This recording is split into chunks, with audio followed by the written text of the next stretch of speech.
دین اسلام کے لیے کام کرے گا؟ اب کون حضور کے مشن پر کام کرے گا؟ اب حضور کی بتائی ہوئی تعلیمات کو عام کون کرے گا؟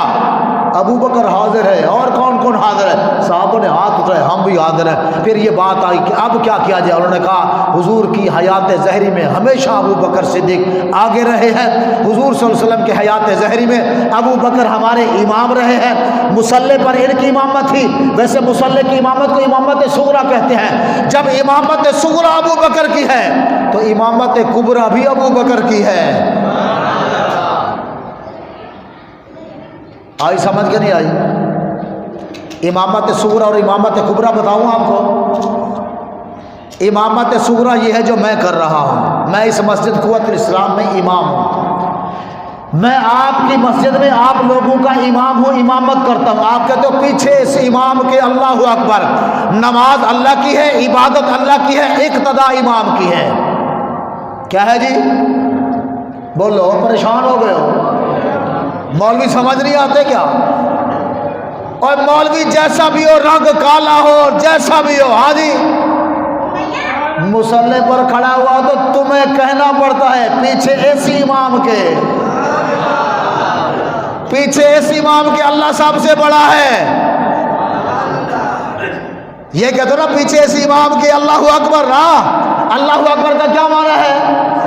یعنی ہم اللہ کو گواہ بنا کے کہہ رہے ہیں کہ ہم اس مولوی صاحب کی، امام صاحب کی اقتداء میں اللہ کی عبادت کر رہے ہیں۔ تکبیر تحریمہ، ہر چیز پھر اس نے اپنے اوپر حرام کر لی، بات چیت، کاروبار، لین دین، ادھر ادھر دیکھنا، دنیا کی باتیں کرنا، ساری چیزیں حرام ہو گئی پیچھے اس امام کے اللہ اکبر۔ یہ ہے امامت صغریٰ۔ امامت کبریٰ کیا ہے؟ امامت کبریٰ پر اب ابو بکر صدیق فیض ہو رہے ہیں۔ حضرت عمر بن خطاب اٹھے، میں ابو بکر صدیق کے ہاتھ پر بیعت کرتا ہوں، میں ابو بکر صدیق کو اپنا ووٹ دیتا ہوں۔ کیا دیتا ہوں؟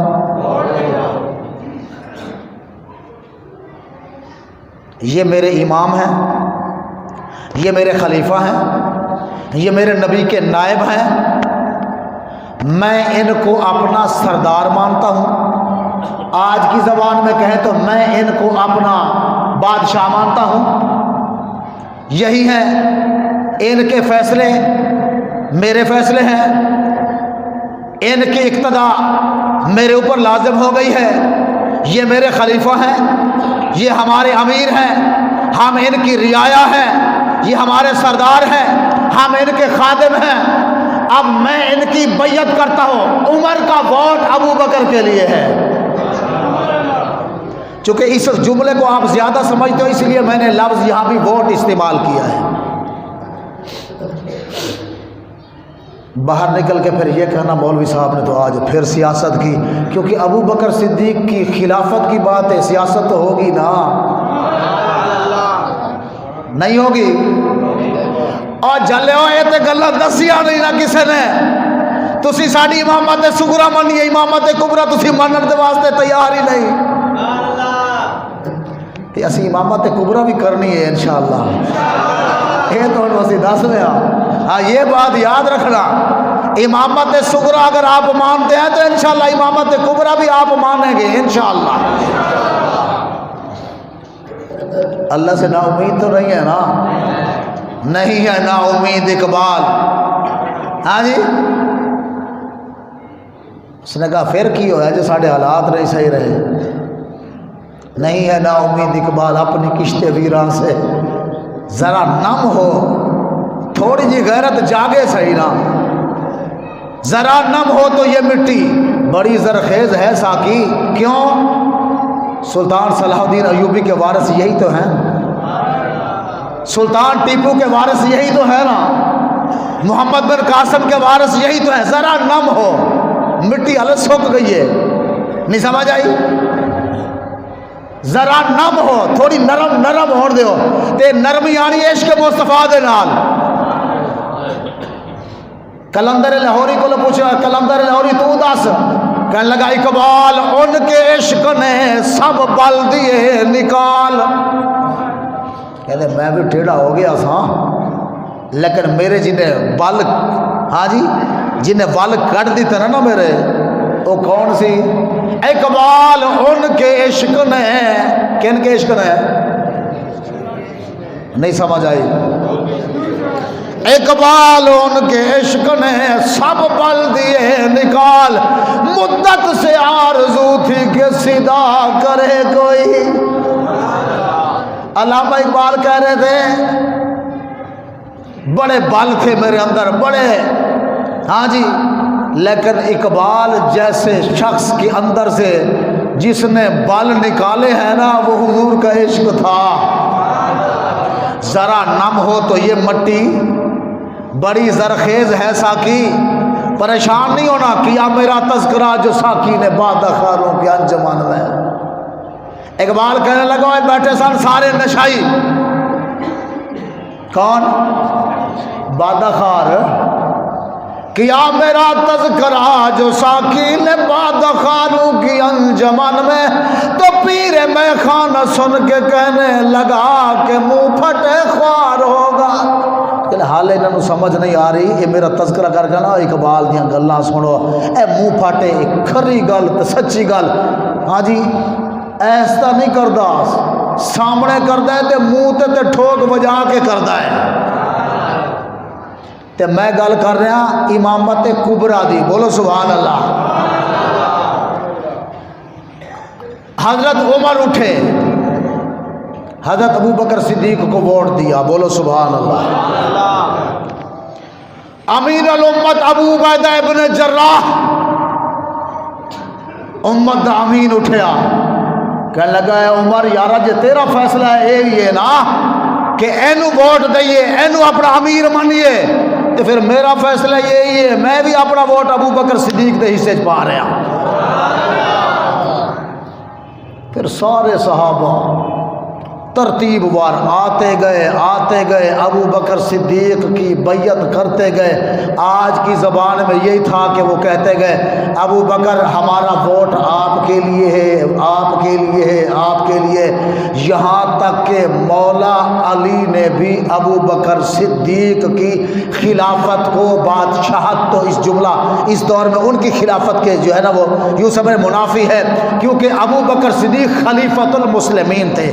آج کل کا جو لفظ بادشاہ ہے یہ بادشاہ ایک لفظ بدنامی والا ہے، کیونکہ ان لوگوں نے لفظ خلافت کو سمجھا ہی نہیں ہے۔ ہم نے بادشاہ بادشاہ بادشاہ کی رٹ لگا کے اس حقیقت کو پس پشت ڈال دیا ہے، تو لہٰذا مولا علی نے بھی ابو بکر صدیق کو ووٹ دے کر بیعت کر کے ابو بکر صدیق کی خلافت کو تسلیم کر لیا۔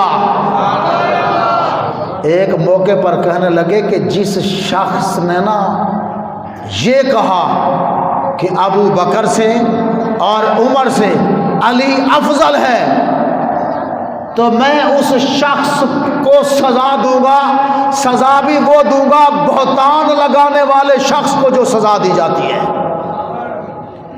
کیونکہ ابو بکر و عمر مجھ سے افضل ہے۔ جو مجھے ان سے افضل جانے گا میں اس کو درے ماروں گا، کیا ماروں گا؟ ڈنڈے ماروں گا میں اسے۔ کون کہہ رہے ہیں؟ نہیں سمجھ آئی؟ کون کہہ رہے ہیں؟ صدیق اکبر جے دل نبی دا ڈکھایا ہوئے ثبوت دے، وہ جے فرق اس دی خدمت اندر جے آیا ہوئے ثبوت دے ہو۔ ہاں جی، باغ فدق زہرا رضی اللہ تعالیٰ عنہ کے بارے میں بڑی بکواسات کرتے، جو باغ کھا گئے، ان کا جلا ہے جنہیں شاہی تو کفن بھی اپنے حصے چ نہیں رکھیا، سب کچھ اسلام پر جس نے قربان کیا، اس کے بارے میں اتنی بڑی بکواسات۔ مولا علی نے خود ابو بکر صدیق کی خلافت کو تسلیم کیا۔ ابو بکر کے حصے میں سب نے ووٹ ڈالا، ابو بکر صدیق امامت کبریٰ پر تو تھے ہی تھے، امامت صغریٰ بھی ان کے حصے میں آ گئی۔ اب سمجھ آئی آپ کو؟ امامت صغریٰ اور امامت کبریٰ۔ جو ملک کا بادشاہ ہوتا ہے وہ بھی امام ہوتا ہے۔ کون ہوتا ہے؟ کون ہوتا ہے؟ اس کو بھی امامت کبریٰ کہا جاتا ہے۔ سلطنت پر حکمرانی کرنے والا جو رعایا پر حکمرانی کرتا ہے اس کو بھی امام کہا جاتا ہے، بادشاہ کہا جاتا ہے، سردار کہا جاتا ہے، وہ امامت کبریٰ ہے۔ یہ جو امام مصلی پر کھڑا ہوا ہے یہ امامت صغریٰ ہے۔ ہمارے بزرگوں نے کہا بہت ہی اچھا ہے وہ شخص جو امامت صغریٰ بھی کرتا ہے، امامت کبریٰ بھی کرتا ہے۔ ہمارے والے کہتے ہیں امامت صغریٰ والوں کا امامت کبریٰ پر کیا حق ہے؟ میں نے کہا چور، ڈاکو، شرابی، زانی، ملک لوٹنے والے، ہاں جی زنا کاریاں کرنے والے، زنا پر رضا کے بل پاس کرنے والے، ملک کو سودی نظام پر چلانے والے، وہ تمہارے ملک کی امامت کے لائق ہے، وہ تمہارے ملک میں حکمرانی کر سکتے ہیں، وہ اقتدار میں آ سکتے ہیں، وہ بادشاہ بن سکتے ہیں۔ تو مجھے بتاؤ نبی کے مصلی پر کھڑا ہونے والا آپ کی مسجد کا امام وہ امامت کبریٰ نہیں کر سکتا؟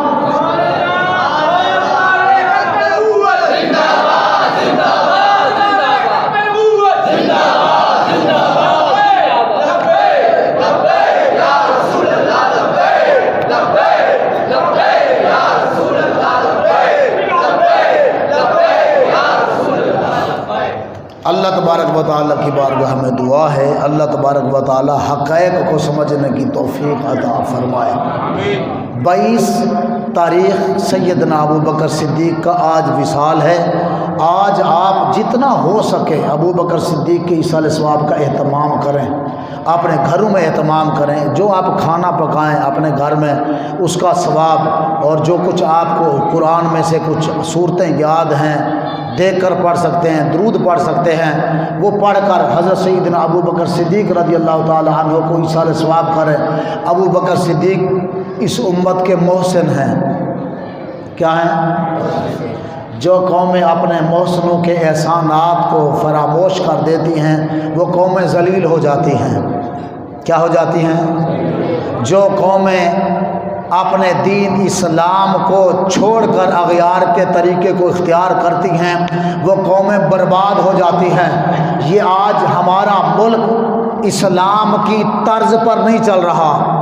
وجہ کیا ہے کہ ہمارے لوگ دین اسلام سے منحرف ہو رہے ہیں۔ آج پورا ملک سود پر چل رہا ہے۔ کس پر؟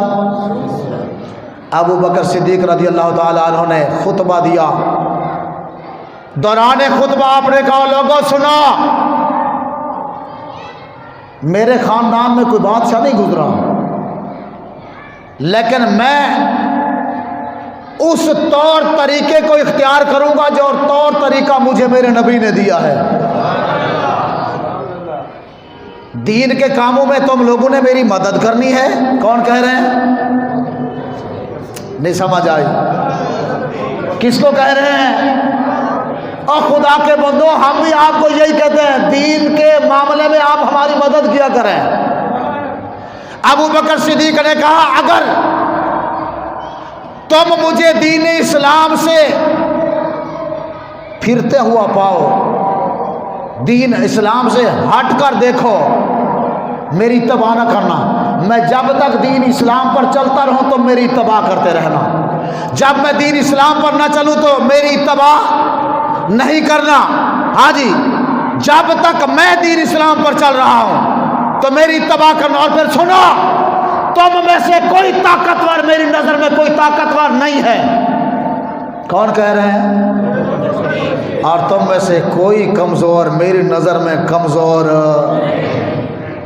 کوئی طاقتور اپنی طاقت کے نشے میں یہ مت بھول بیٹھے کہ اس سے پوچھ گچھ نہیں ہوگی۔ ہاں جی، طاقتور سے پوچھا جائے گا، مظلوم پر ظلم کرے گا، بدلہ لیا جائے گا۔ بولو سبحان اللہ۔ کسی طاقتور کو یہ اجازت نہیں ہے۔ یہ ابو بکر صدیق کہہ رہے ہیں۔ اور سنو، حضور کے دور میں جو زکوٰۃ دیتا تھا نا اب بھی دے گا۔ کسی نے ایک رسی بھی رکھ لی نا، رسی، تو میں تلوار لے کر آؤں گا۔ کیا؟ بولو، میں دکھاؤں گا، آپ پوچھے گا ریکارڈ ہو رہی ہے بات بھائی، کچی باتیں نہیں آتی ہمیں، نا نا نا ایوہ للڑ بلڑ ادھر ادھر دیا گلا چبلیاں مارنا ساڈے کو نہیں ہوتا۔ الحمدللہ اسی غلام صحابہ غلام صدیقہ، ہاں جی اسی انہاں دے منن والے ہیں تے گل بھی اسی الحمدللہ سچی تے کھری ٹھوک بجا کے کرنا ہے۔ ساڈے کو چوکے چنانچے والا لیکن یوں ہو گیا میں کہا نہیں، یہ کیا بات ہو گئی؟ ابو بکر صدیق نے، حضور بیٹھتے تھے یہاں ممبر پر، حضور یہاں بیٹھتے تھے، ابو بکر صدیق یہاں بیٹھے، انہوں نے کہا اس جگہ پر میں نہیں بیٹھتا، تعظیم کا معاملہ ہے، جہاں میرے محبوب بیٹھتے تھے میں اس جگہ پہ نہیں بیٹھتا، میں تھوڑا نیچے ہو کے بیٹھ رہا ہوں۔ پھر دور عمر آیا، عمر یہاں نیچے کے بیٹھ گئے، سمجھ آئی؟ وہ 4 سیڑھیاں تھی نا، 4 سٹیپ بنے ہوئے تھے، وہ پھر تیسرے پہ بیٹھ گئے۔ اس کے بعد پھر کہتے عثمان غنی کا جب دور آیا وہ اس سے نیچے بیٹھ گئے، وہ کہنے لگے نہیں میں ان کی برابری نہیں کر سکتا۔ پھر جب مولا علی کا دور خلافت آیا، مولا علی پھر یہاں بیٹھ گئے چوتھے پہ۔ پھر انہوں نے دلیل بھی دی، ہاں جی اب حضرت عمر نے، حضرت عثمان نے، حضرت علی نے، انہوں نے بتایا بھی صحیح، اور اس کے بعد کہا تم میں سے کوئی طاقتور، میری نظر میں طاقتور کوئی طاقت کے بل بوتے پر کسی مظلوم پر ظلم نہ کرے، اور ظلم کرے گا تو اسے پورا بدلہ چکانا پڑے گا۔ ہاں کوئی زکوٰۃ کی رسی بھی روکے گا تو ابو بکر اس کے سر پر تلوار لے کر آئے گا، اور پھر میں اس سے ہاں جی زبانی کلامی بات نہیں کروں گا، فیصلہ پھر تلوار سے کروں گا۔ اونٹ کی ٹانگ باندھنے کے لیے جو رسی لاتے تھے نا، رسی اگر وہ بھی روک لی تو کیا کروں گا میں؟ یہ پکی بات ہے۔ اسلام تو ایسا ہے نا، اسلام کے اندر نا ٹیکس نہیں ہوتا، ٹیکس کافروں پر ہوتا ہے۔